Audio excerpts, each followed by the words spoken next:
Hello and welcome to Nerdarchy. For nerds, by nerds, I'm Nerd Steve. Tonight I'm hanging out with this fine nerd. Nerdarchy Ted, how you doing this fine, lovely evening, sir? I'm doing good. We're going to be talking about feats for the 2024 PHB. We kind of went into some of that last week when we were discussing um, the origin feats. But now we're going to go into some of the other ones, kind of our overall thoughts, and I think me and Ted we have a discrepancy that we're going to work out here live on the air. Well, I was saying like I didn't, you had mentioned last week about the feats being all half feats, Yep. and as I read through them, I could have swore there were some that The fighting didn't do that. styles. The fighting styles are so let's kind of like jump into it and we'll kind of get through it, go For over sure. it as we're talking. So in 2014 we got 20 feats, and I'm pretty sure they all reappear in this current edition in some iteration, and they were In some optional. iteration. They Right. were optional, and in chapter 6, they've been moved to chapter 5. They're no longer an option. If you don't like feats, too bad. You're taking them anyway. Um, and you've got four subcategories. We have origin feats, which there are 10 of, general feats, which there are 3 of, fighting style feats, which there are 10 of, and epic boon feats, um, which I believe there are 12 of. So they all have prereqs except for the origin feats. Right. For general feats, you have to be 4th level in order to take them, and they might have other prereqs as well, but that's like the baseline for everything. Fighting style feats, you have to have the fighting style feature in order to be able to take any of those. And then you have to be level 19 in order to take an epic boon. One of the things I really like about it, before getting into any specific feats, I like the way they've laid things out and how they've incorporated the epic boons and the fighting styles. Just because it makes just the information in general more concise. And well, it may suck if you're playing a martial character to have to go to a different section of the book in order to find the information, but it frees up a lot of space by not repeating it over and over again like they did in the 2014. And the same will pretty much apply to epic boons as well, in the sense too, like as they add more to the game, it's like, oh, you get a fighting style feat, well, you just go to this one section, or doesn't matter what you are, 19th level, you can go to this. Now you don't have to actually take an epic boon, but you have access to them. And given the power on the epic boons, I don't know why you wouldn't take one of them, Well, there's not a but lot of variety, but the game is almost over at that point. sure, depending upon what you want to do. I mean, Mm-hmm. literally, you know, and I'm just spitballing here, but literally, you could just say like, all right, we're gonna play a game that starts at 20th level, and instead of gaining new class powers, like okay, you level up, take another epic boon. Uh, That you would work know, better when they add more, or if you as the GM decide to make more, because there's only 12 of them, and then like the whole party's going to be taking the same thing, and it'll be kind of lame until there's more to draw on. But I understand what you're saying. yeah, because like to me, looking at them, like there were a couple that I'm like, oh man, those go so well together. I don't know if you had the same inkling as I did, but I'm like, oh man, I would Yeah, love to have it. definitely we can dive into that. And I think we should. But so did you go through and see if the general feats are all half feats or not? I mean, it does appear that I am wrong. I took a cursory glance here. I don't know. I guess maybe because I started off just rereading the uh the general feats again. Um, but as I'm looking through, sorry, not the general, the origin feats. Mm-hmm. Uh, but it does appear like things that are in the general category. Mark me wrong. Unless I just want yeah, to make once you sure we're get to giving out the right information. So yeah, so once you hit 4th level and you start taking general feats, you're going to be getting, they're basically what we were calling half feats in the old edition, which means that you get feat benefits but you also get a stat adjustment. So again, to like one of the things you kind of pointed out in one of our previous conversations is, the power creep is definitely there. Just that alone, where no matter what feat you take, you're getting a stat bump when you're taking them via leveling.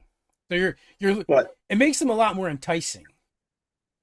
while you're getting a power creep in some regards, the core rule set and what we'll get into as we get into other things later on is they have brought the overall power level down. There are some feats that have been kind of changed a little bit. There's core mechanics that I feel that players of the game have loved doing that I don't Mm. see as an option here anymore.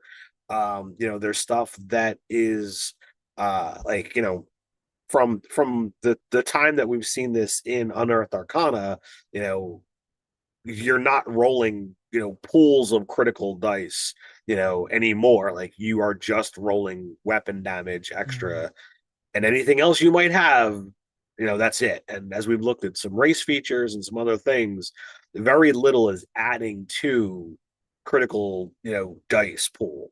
And shockingly, I found a couple of feats that had them, and I was surprised that it was there, just based off of what I had read so far. Oh yeah, there's definitely some interesting things. Also, epic boons are also half feats. Um, Yep. with the caveat, your It, max stat is now raised to 30. yes, but every Um, single epic boon, it's not tied to an ability. You can increase any one of your ability scores, there's a couple that are actually tied. Most of them are not, but there are a couple that are. Um, but you have that caveat of maxing out at 30, which means to me that's like, all right, an epic boon is just your plus one level once you hit 20. But that's me. yeah, like, well, it makes me wonder though, if they're adding other things to the game that increases your stats, right? More, because everything else is is still max 20. Yep. So at level 19, how are you getting to 30 from 20, right? Like, granted, So I haven't gone in any of the classes yet, and I know Barbarian was one of those things that in previous, you got a massive stat bump, at your Capstone. your Paragon, your Capstone, thank you, which could bring your Strength and Con up to 24, if you had Yeah. already maxed Bro, those that's out. still like another 5 points. So that's quite the Sure. buffer. But so that makes me wonder if what they're adding in, like when we get the DMG, like what's going to be in there, or what are the plans for the game going forward, or are they planning their own epic level handbook or something along that nature? Well, only time will tell. But shall we dive in? Let's do it. So I don't know how you want to do it. I'm personally, I don't think I want to go through like every single one. I think we just Okay. pick some and start talking about them. Um, All right. I So then I'm gonna dive into something that, without looking deeper into, the rules, something that jumped out to me, and that's dual wielder. Now as I was kind of, talking about it with the gaming group, the other day, like in ages past, I was all about the martial characters. I loved you know, recreating Drizzt in some way, shape, or form, or Dritz, however you want to pronounce it. Um, but I loved martial characters. And in fifth edition, I tend to favor spellcasters. But when I look through the rules here for dual wielder, it doesn't say you can fight with two regular sized weapons. It's allowing mm, you to fight with two light weapons, or your offhand has to still be light. So uh did they finally say, did they put the kibosh on you know fighting with two longswords it does or two appear warhammers? so. From what I could see is yes, Matter of fact, you can only make a Dritz clone. It's the only thing that's allowed when it comes to fighting with two weapons, because you because can the still, scimitar is light. yeah. Now I But think if you have weapon mastery and with a weapon with a light property, you don't have to use a bonus action anymore, so that's kind of cool. But yeah, basically, yeah, you're not dual wielding long swords, battle axe, or anything else fun. and that's a real shame. You know, I think that is an aspect of the game that a lot of people have really enjoyed. Uh, you know, I mean, heck, I can remember, back in third edition where it was like, all right, I'm gonna take, this crazy feat tree just so I can get to monkey grip and fight with two great swords. Yeah. Well, I am I am happy to say the very next feat, durable, is no longer useless. Sure. I've never seen durable taken in the 2020 and the 2014 version, mainly because it sucks. And all it did was increase your minimum when you rolled your hit dice for recovering hit die to like double your cons modifier, right? But now you can one half feet, awesome constitution, not bad, but advantage on death saving throws, nothing to hate about that. But the thing that I really like is speedy recovery, Yep. and as a bonus action, you get to expend one of your hit dice and roll the die and regain number of hit points equal to the roll. Now it doesn't say anything about con modifier, so maybe you don't get your con with it. Um, but even if you don't, it's still, one, you're getting to use your hit dice, and two, if you're a character without something to do with your bonus action, or you just need some hit points, Yep. uh, that's a great way to go. Yeah, I was looking at that one as well, and I didn't remember specifically what durable was like previously, Mm, but I was shocked at how good that one was, and the fact that like every character needs to heal at some point in time, and to just be able to, like, all right, sure, it might be less than what you get if you're taking a short rest, but if you need some hit points, it's worth the trade-off. So another one that used to be like in theory sounded great, but when like in practical in use, it just there was no good way to use it, and that was Charger. So now you get improved dash. So when you dash, your speed increases by 10. Nothing to hate there.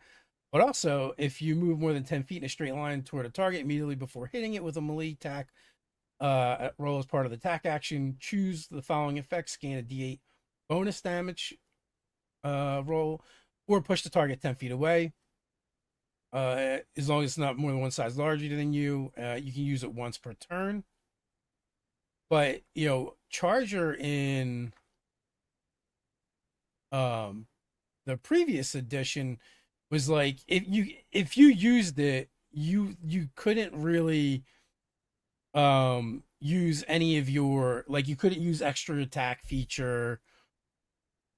There were so many things that made it not worth using. So before it was when you take your action to dash, you can use a bonus action to make a melee weapon attack or a shove to the creature. If you move more than 10 feet, you do bonus damage, which is all fine and dandy, but you have to use your action to dash in order to do it. So it's like, and you're just using your bonus action to attack. So unless, like, the only time that is like feasible and would be worth doing is like, oh, there's a guy at the very edge of my movement, I want to dash to get to them, and then I can at least make an attack with my bonus action.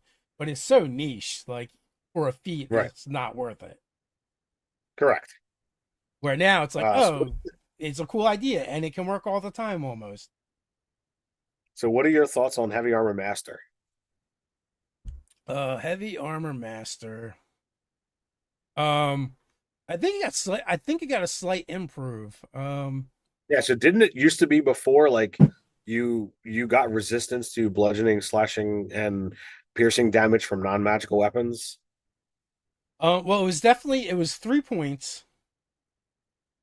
It was 3 points, and I think that might be. Yeah, because now it's just and non-magical. Yep.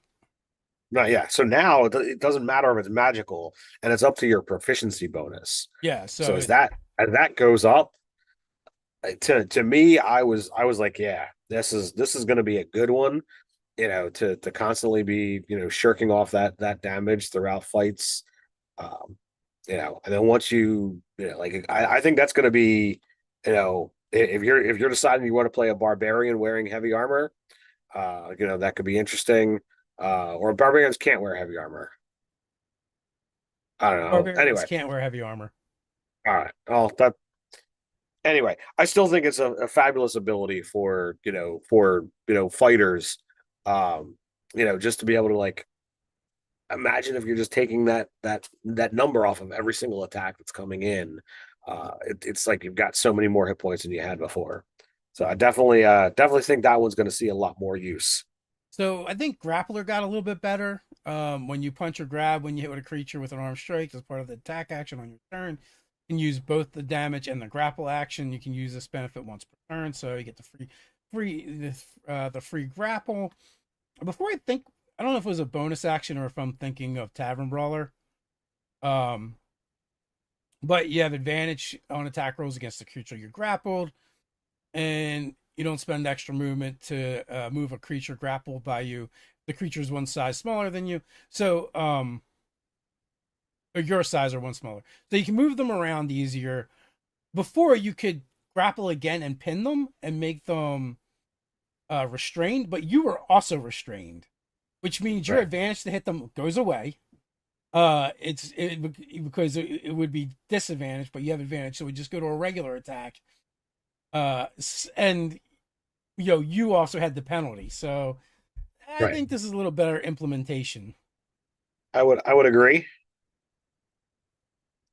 What Any other else? Yeah, so Skulker, you now gives you this one got a little bit of an upgrade in the sense that you get blind sight 10 feet. So now there are two ways to get blind sight through feats. Yep. Um, and also you can basically you get advantage on dexterity stealth checks made as part of the hide action during combat. So this makes Skulker really good for rogues, ranger I types would too, agree. but especially rogues that can hide as a bonus action. And and the same ability sniper is if they miss with an attack, ranged attack, it doesn't reveal. Oh, it's not a ranged attack anymore. It's just any attack. It doesn't reveal your location. Yes. But I mean, just the blind sight alone makes it kind of worthwhile, in my opinion. So going in the other direction, and this could just be something that's open to interpretation, or maybe this is what they intended. But Polearm Master and Sentinel have been a deadly combination throughout many gameplays. And if I look at the specific wording on both of those feats, I don't think they work together anymore. Because Sentinel says when you hit a creature with an opportunity attack, the creature speed becomes 0 for the rest of the current turn. Polearm Master gives you a reactive strike.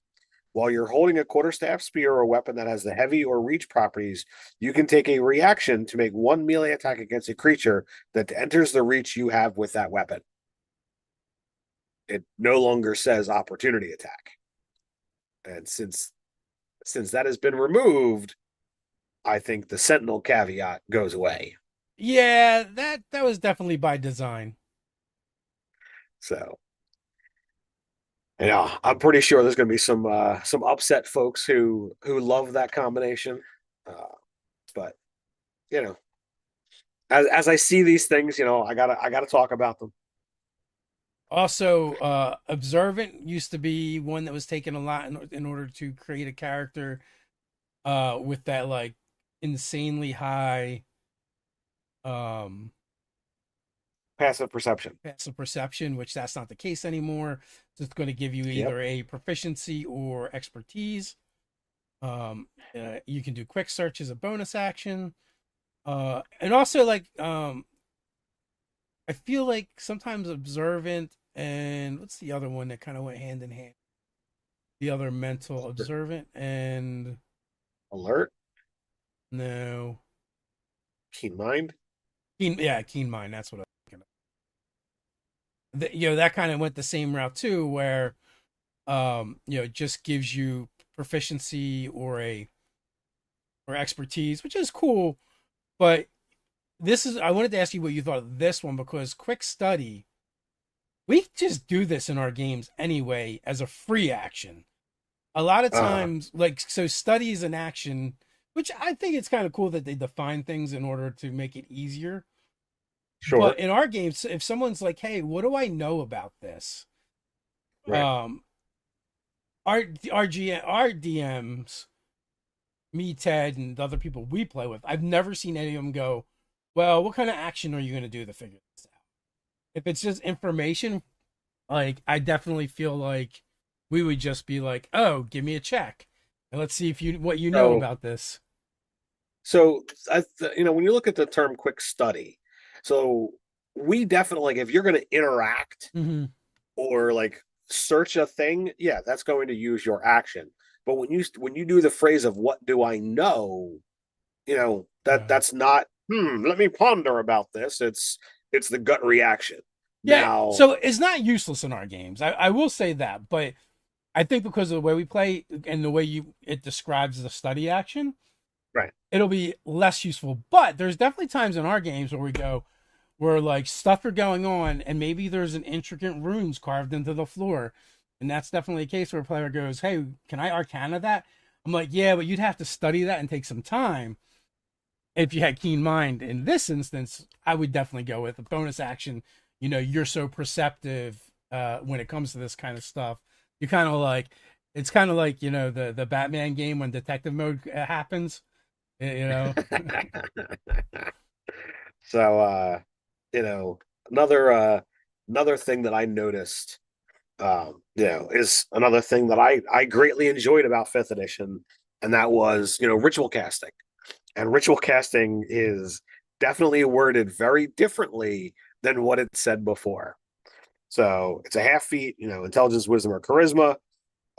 Ritual spells, you get a number of level one spells equal to your proficiency bonus.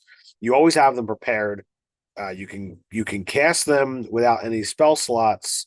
Um, as ritual spells, but as you gain levels and your proficiency bonus goes up, you can add another level one spell each time that happens, and then you have quick ritual with this benefit. You can cast a ritual spell that you have prepared using its regular casting time rather than the extended time for ritual. Doing so doesn't require a spell slot, and you can do it basically once per long rest. But it all talks about level one. Whereas before, mm. you could spend 50 gold per level of the spell and add it to your book. So you would be able to have access to more ritual spells as found them in play or, purchase them from, spellcasters or libraries or whatever have you. So here I look at this as like, they are limiting this to like, you only get level once. I haven't looked at any spells to know like what's ritual and what's not. Uh, but So holy crap, does this greatly change the scope of what rituals are? I guess you'd have to look at what ritual casting is for the wizard and see how that it happens there. But I would still like allow someone. I would like a wizard. I would let them add it to their book, but it wouldn't be one of these ones because in some ways this is a lot better because they're always prepared. Um, which means you just have free prepared spells because sometimes you don't have time to cast it as a ritual. But then Yep. you also can do a quick ritual. Uh, I mean, think you can only do it. I think you can only do it once, but still, it's a Yes. free casting. So, Oh, I like that as is, but yeah. the caveat of not being able to take higher level spells based on the wording here. I also Yeah.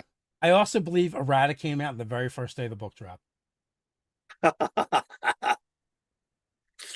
um, Now, I've through the rumor mill, I've heard that cleric isn't a ritual caster anymore. It's only wizard. Yeah. Uh, so that definitely makes for some changes and pushes the direction of you know ritual casting the other direction from what I had done. Uh, you know, uh, with my cleric in your game, like he literally had every single ritual spell that could be found and had access to them all because we homebrewed a feat that he was a cleric, he got wizard, and I think there were some ritual spells in druid. So like he had two feats that allowed him access to all of it. And then he found every single spell and put it all in a book and then made multiple copies. So one of the other things that seem, if I'm understanding this correctly, it does seem like you can take as many fighting style feats as you want. As long as you have the feats for them, which is hardly game breaking, right? Because for the most Right. part, very few of them interact with each other. There are Right. some, but most do not interact with each other. So, um, that's kind of cool. I like that aspect. Uh, I hopefully we get feats that like a feat that lets you gives you that feature, like so that like if you're playing on a barbarian and you want to take a fighting style, I think like was it fighting initiate that they introduced Right. later where you could take Yep. it if you want it. But one of the fighting styles did get a huge bump. Protection.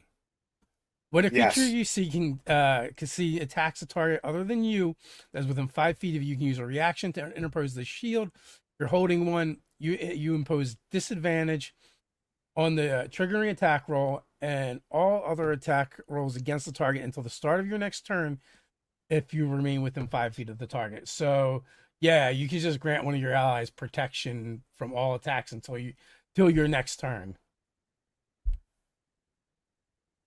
Which Yeah. before And it now was you got just that you one attack. right. Now it requires your reaction now, and I don't know if it did that before, It did, yeah.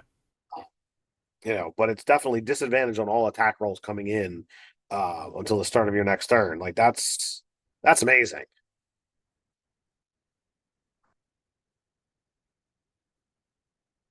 Yeah, it's definitely way better than the other fighting style that you feel is meant to be used for shields, although you can use it with other weapons as well. Interception, which is really just you can lower the damage from that one target or that Right. one attack, which is not quite as good. Right.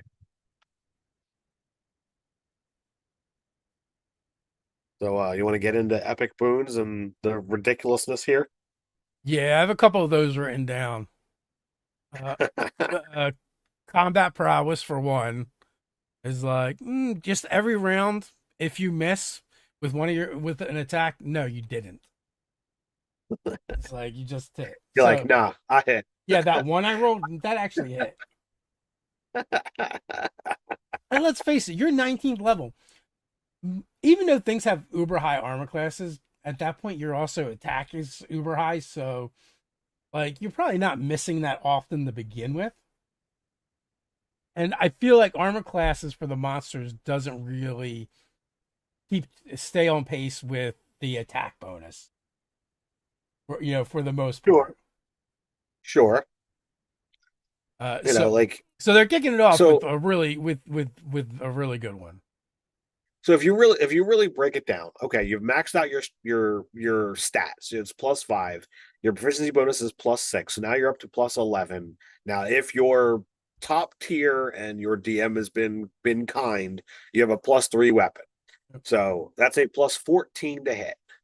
Now, for the most part, things kind of cap out somewhere between like 26 and 30 Yeah, for armor classes that I've seen, across the last 10 years of play. Um, and those higher ones are very, even very, rare. yeah, yeah. So like, all right, let's go with that 26. You got a plus 14 to hit, which means you need a 12. That's still, less than a 50%, chance of hitting. It's only a 45. So Parks has a question I want Uh, to grab real quick. oh, It sure. if you're playing a hobgoblin or bugbear, I can't remember. It's bugbear. Would the protection style apply to a distance of 10? Since it's an additional 5 feet, it would not, because the bugbear thing is worded very specifically. It's when you make an attack. It doesn't. Yes. It's not against attacks of opportunity. It's not against. It might even say attack action. So yeah. That's come up. It's come up often, and I think even we may have like boned that a little bit originally. Um, but so just being able to say, all right, well, for those high end battles when you've only got a 45% chance or less of being Yeah. able to hit, just once a round, like I missed, dude. How many times have we had a combat where players rolling two attacks every round, miss miss miss miss Or miss miss. like, and some people might be thinking like they're martial characters, but even more so with your rogue, right? Who only really generally gets one attack, and right, but Yep. they only need one attack, Yep. that's the one attack you don't want to miss with. So Yeah. I've got like three that I like kind of writ down are right in a row. So the Okay. boon of dimension travel is basically every round after you use an attack action or magic action, you teleport 30 feet, which is pretty sick. And then if you combine that with some other And that, things where you're teleporting as a bonus action anyway. now that boon of dimensional travel is non-action dependent. It No, doesn't no. say as a bonus Yeah, you are yeah. teleporting of your action. Yeah. If you use the attack action or the magic action, you then just teleport. It's not a spell. It's just an effect that happens. So it's like you could be like Misty Step, cast a spell, or a cantrip, I should say, and then teleport again, and then also you still have your move. Yeah.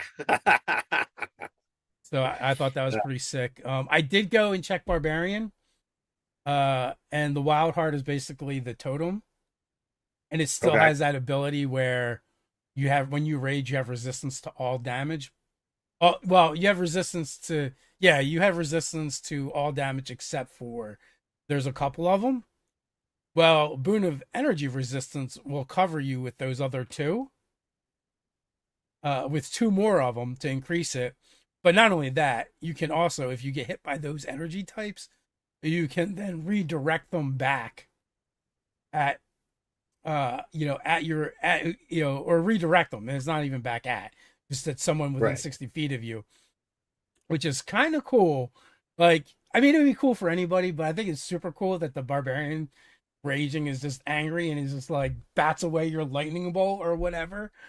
Uh, and does 2 to 12 damage plus their Constitution modifier.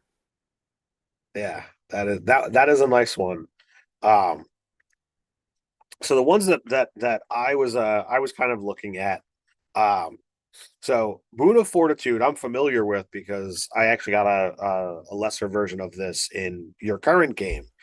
Uh, you know, now it also adds a bonus to any stat of your choice, but your hit point maximum increased by 40. In addition, whenever you regain hit points, you regain additional hit points equal to your Constitution modifier. Once you gain these additional hit points, you can't do so again until the start of your next turn. So being able to like stack your con mod onto any time you regain hit points, be it resting, be it magical healing or what have you. I think that is freaking phenomenal. But if you pair that one with the boon of recovery, Well, last stand, when you would drop to 0 hit points, you can drop to 1 hit point instead, and then regain a number of hit points equal to half your hit point maximum. Once you do this, you can't do it until you finish a long rest. Well, since you're regaining hit points, you would then also get your con mod on top of it, but then recover vitality. You have a pool of D10s. As a bonus action, you can expend dice from the pool, roll these dice, and regain a number of hit points equal to the roll's total. You regain all expended dice when you finish a long rest. And since you're regaining hit points, that would stack with your fortified health every time you were, rolling a D10. and why don't you just So, slap durable on there? Just why not? well, I would imagine a character has decided to do these things would have durable as well, would have tough as well. Like Yeah. Well, and also if you happen to be a fighter, uh, second wind. second win. So it's just like, you just have so many like every round on your bone, you almost regenerate.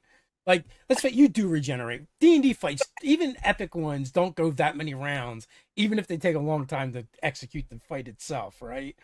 So at that point, essentially, for a one long battle, you could regenerate. Yes. So I looked at those two and I'm like, at some point in time, like I'm gonna have a character that's gonna have those things because that is Yeah. just So, absolutely awesome. so I'm kind of weird, and sometimes I read things from the bottom up, Sure. and I read boon of skill. And I'm like, an epic boon, you get expertise. Um, I'm like, whatever. And then you go up, and it's like, oh, you also are proficient in every skill, Yes. which is super, especially if you happen to be a character that's not skill heavy. Like you get a lot of boom, a lot of bang for your buck there. Yeah, like if you're playing the bard rogue combo, this is probably not the epic boon you want, but when you only have half or less than half of the skills that are there and you take this one, it's like, boom, I see everything. Or the other thing, if you're taking all the things that give you expertise, because there's quite a few like a lot of the feats give you. There's a lot more ways to get expertise now. So if Uh-huh. if you just want to start stacking expertises, like I know of at least three feats. This one and keen mind and observant, all of which would give you expertise as long as you had the skill already. So that's three, and I think what do bards? Can you get four or six? Does the lore I, bar get more? lore got more, I believe. So I think you could get six from a lore bar. That would be nine. And then what? Two levels of rogue, is it? Well, I mean, we have the ultimate skill master character build Yeah. that we did a while ago that was just absolutely stupid when it came to the number of skills and expertises that you could get. Um, you know, you didn't even need the epic boons and what have you, but you got all the skills and you got expertise in at more than half. Yeah. Uh, but that is what your character did. You were not you weren't sticking with one class for too long to make it happen. Well, yeah, well, in this case, you could be like two levels. Oh, you know what? If you're playing the long game, you really don't want a multi-class. Like this is an incentive not to multi-class, Yes, right? Because you can't hit 19th level. correct. Interesting. So the other epic boon that I got marked down is the boon of the knights. Boon of Uh, the Night Spirit. yeah, boon of the night spirit. Yeah, merge with shadows while within dim light or darkness. You can give yourself the invisible condition as a bonus action. Any of the things that normally end that uh will end it. Um,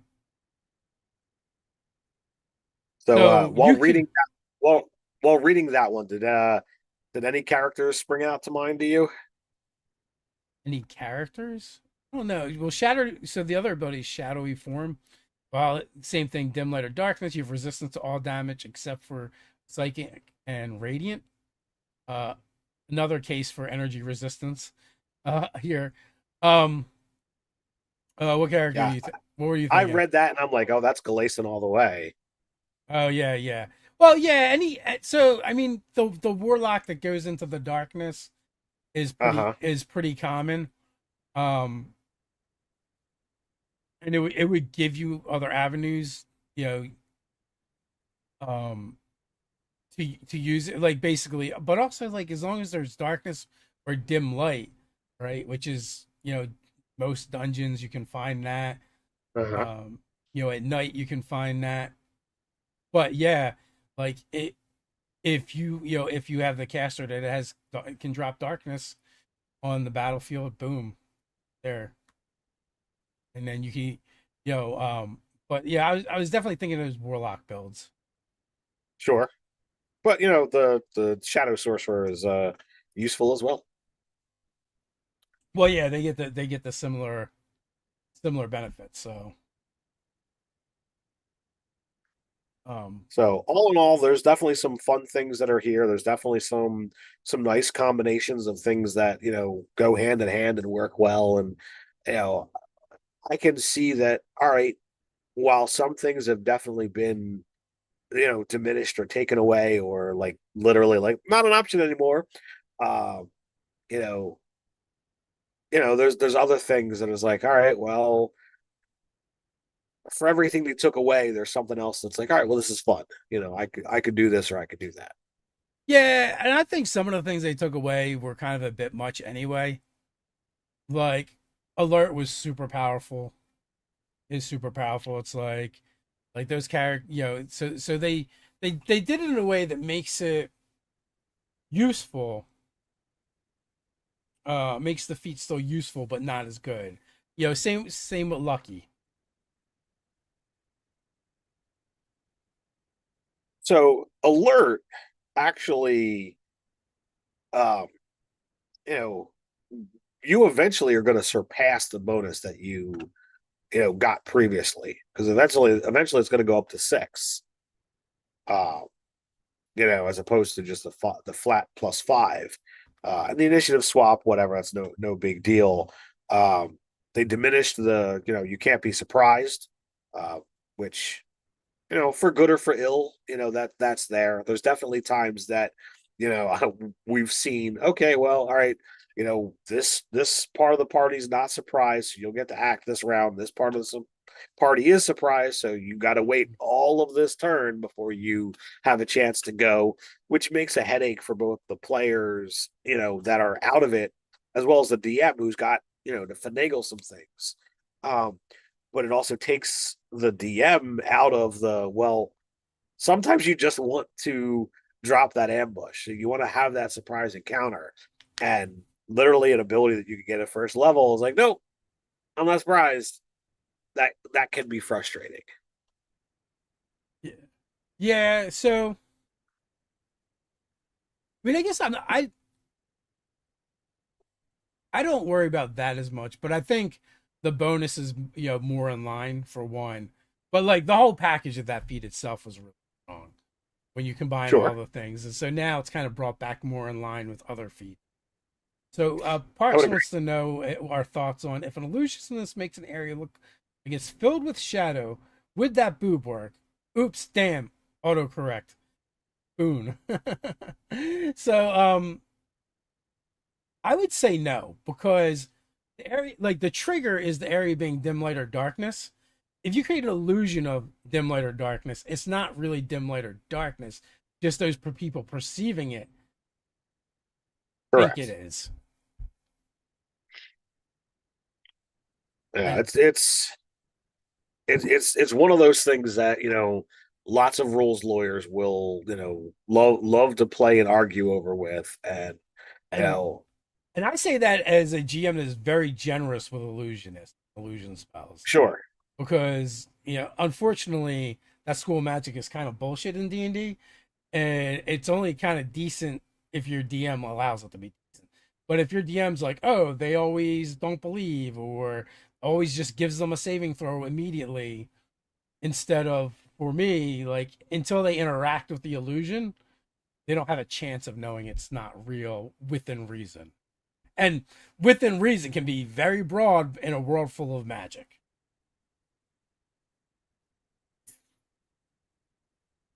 I like illusion magic, um, but you know me. I'm a generous GM as well, and I haven't had a whole lot of players decide to play illusionists because there's been so many people who have treated illusionists poorly that it tends to be one of the least played schools of magic.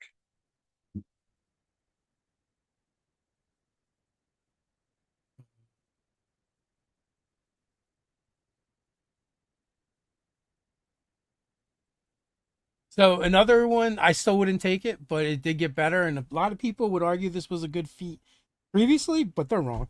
Um, Defensive duelist, right? If you're holding a finesse weapon or and another creature hits you with a melee attack, you can take a reaction to add your proficiency bonus to your armor class, potentially causing the attack to miss. You gain this bonus to your AC against melee attacks until the start of your next turn. Before it was just against that one attack. Uh, So I was like, well, I've always thought that was lame. Now it's a half feat and it's it's all a half melee. beat. Yeah. So I think that that makes that one useful.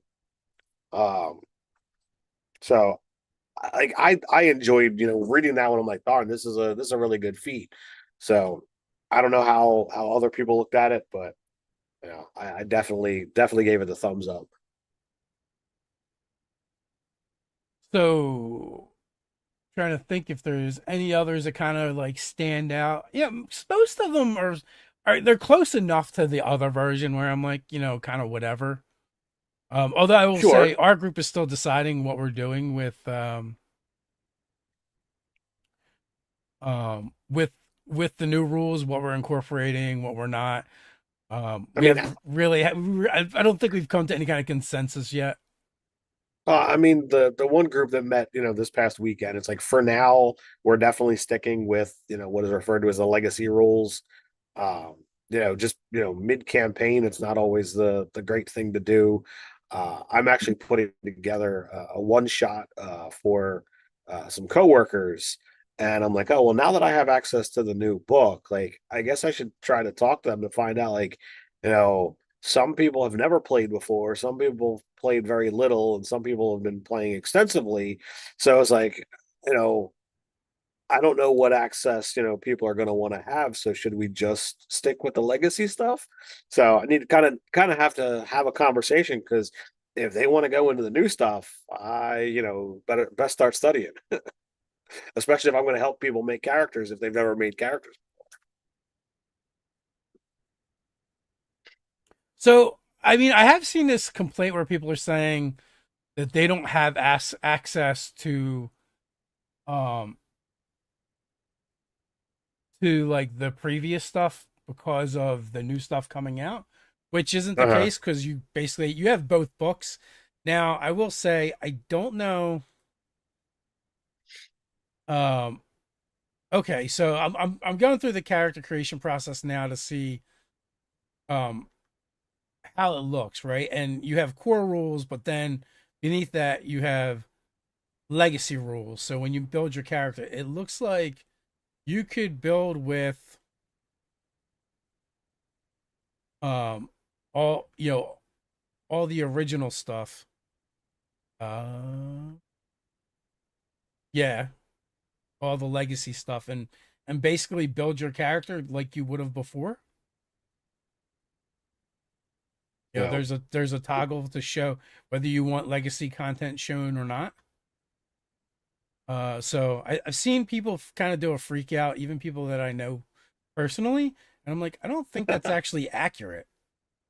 Like you may not like this new stuff, you may not like whatever, but and I don't know if there was ever a point where it was like that, and then they went back and because people complained and changed it, but I haven't seen it where I couldn't access my other content.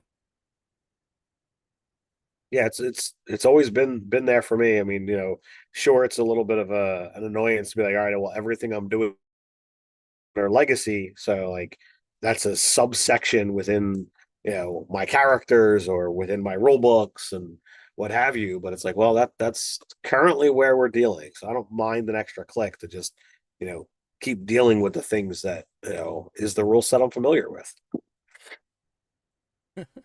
So there's some grumbling about second edition and gnomes only being able to cast be illusionists. I actually liked playing a gnome illusionist in second edition. I think I played several. You did indeed. There's probably a handful of videos talking about illusion magic on the channel, and in Yeah, there are some stories by Dave and his illusion stuffs. I don't know. Like I don't I don't know if it's just because of AD&D that made me love the idea of playing a gnome illusionist. Even like going forward in editions where you know you weren't pigeonholed into it. But if I'm going to play a gnome, I still kind of want to play an illusionist. Sure. So AD&D made me do it. All right. So with 10 minutes left, why don't we why don't we get people to sound off? What do they want us to talk about next week? Yeah, what do you guys want us to talk about? Put it in the comments in the chat right now, and while you do that, so we'll do the rundown. October 5th and 6th.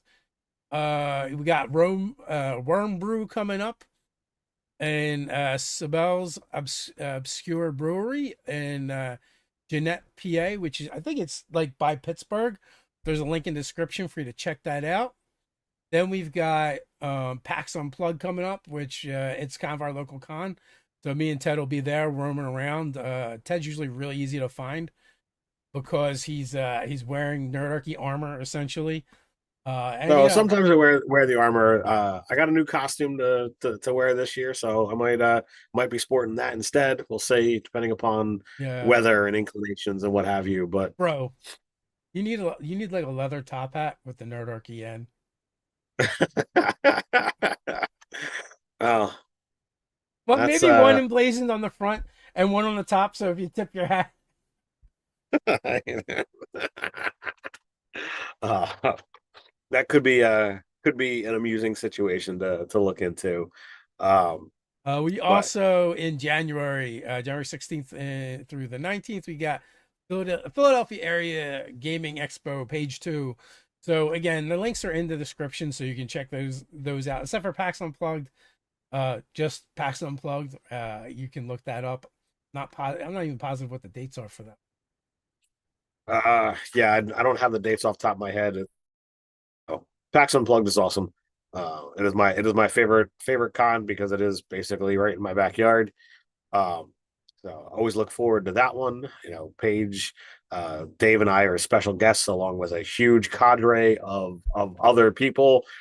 So like pretty much just about everybody within the RPG space is kind of going to be there. They So got you a can go lot check of like that out. old school designers. It's like the core, and then they kind of like work their way out with like different influencer types, um, and just media people that you'd be familiar with. But yeah, it looks like it's going to be a good time. So you should check that out for sure. And unrelated to the conventions, or maybe loosely, Zoo Mafia is still a thing. We still want to make it happen.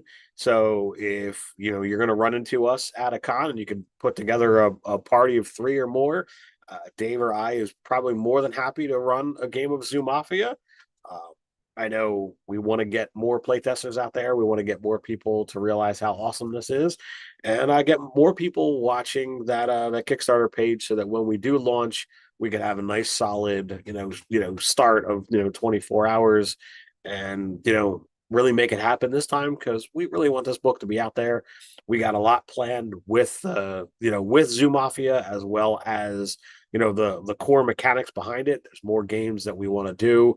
Um, so, please, I ask for your support in checking it out and following that page so that when we do launch, you can, bid early or back early and, make that game a success. Yeah, we were hoping to launch it like this year, by like Q4, but it looks closer to Q1 next year. And even then, like we're not going to launch it unless the follow page has enough followers. Just because we don't want to launch this Kickstarter a second time and have it not fun. So we're going to take our time with and try and figure out how to build that out and make sure make sure it's a success because we want to see people playing Zoo Mafia. Yeah, everyone we've played with seems to really enjoy it. So we think we got something cool here.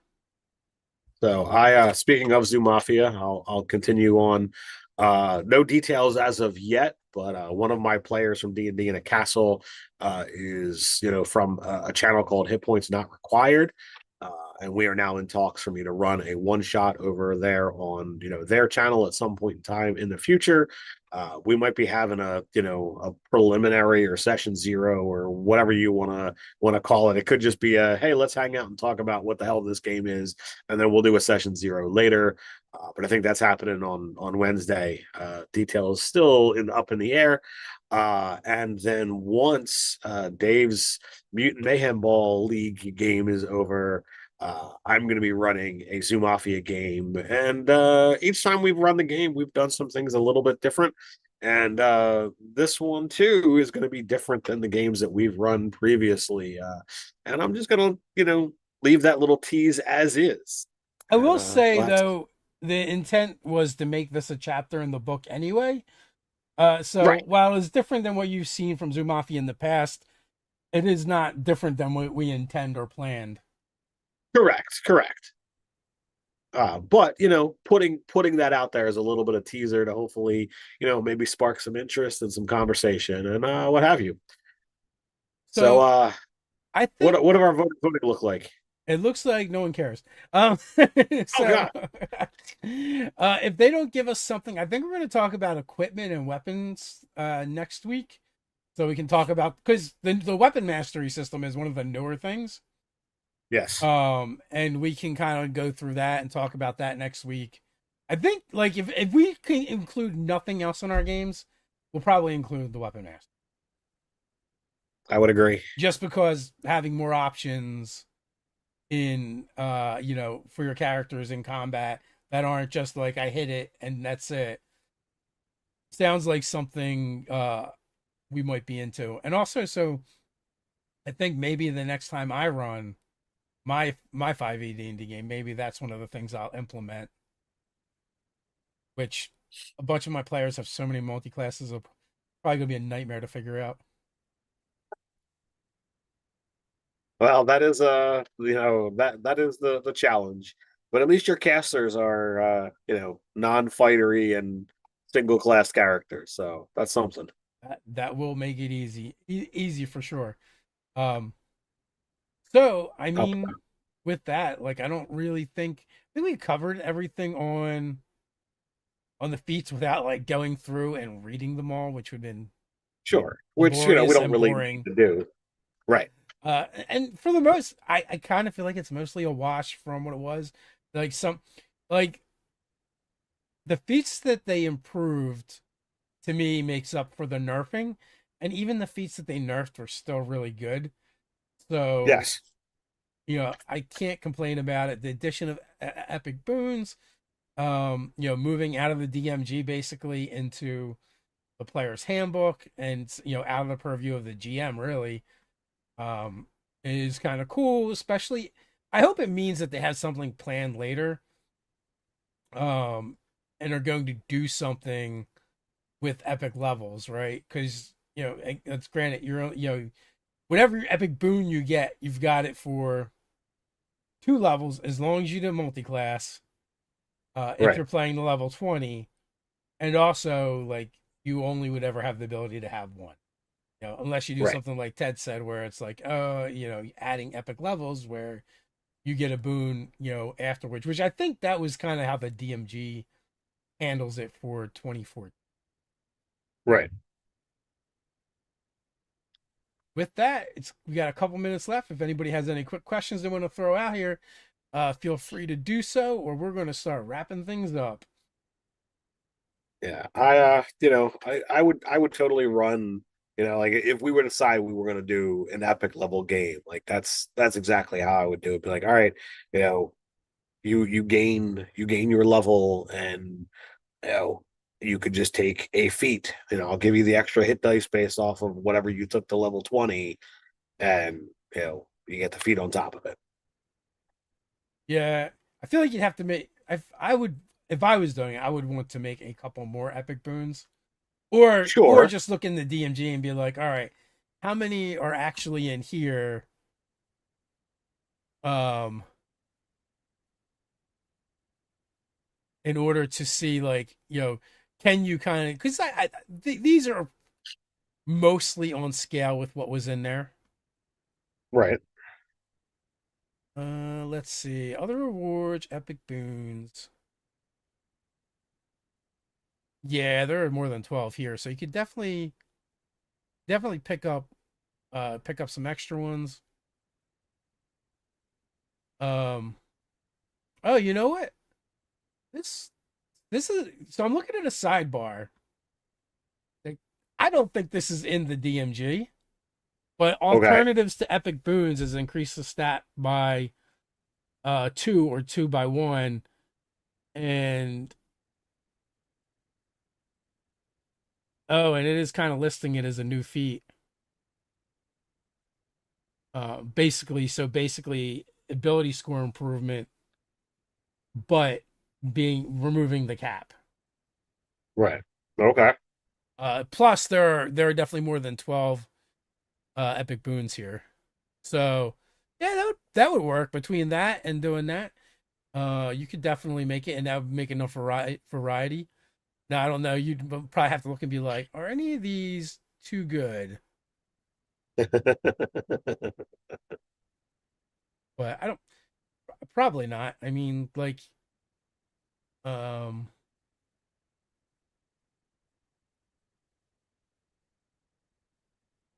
I'm looking at like immortality. You just stop aging, and you mute to any effect that would age you, and you can't die from old age. Hardly overpowered in a D&D. Correct. Um, All right. So we've boon. we've hit 9 o'clock. All We right. can we can get into some more of this next week. Talk about equipment and weapon masteries. Could be a little bit fun. So come on back tomorrow night to see some Mutant Mayhem Ball. Parks, I'll have to check the Discord and take a look over there. We are terrible at Discord, to be honest with you. But until next time, my friends, stay nerdy. Stay nerdy.